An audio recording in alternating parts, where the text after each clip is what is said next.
فقرات وعبارات بالإنجليزية مع ترجمة للغة العربية.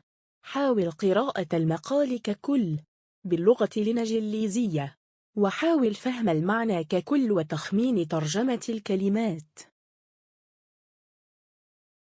70% of the composition of our body is water. It's an essential element to keep the body healthy because it cleans the body and eliminates toxins. It is also an effective vehicle for transporting the vitamins and mineral salts that our cells need. Water is used by the body to remove toxins and waste products. When there is less water in the body, the heart has to work harder to pump the oxygenated blood to all the cells and other major organs, and that can cause fatigue.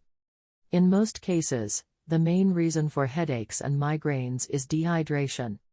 When we drink enough water, the metabolism rate increases, that is, the food we eat breaks down properly.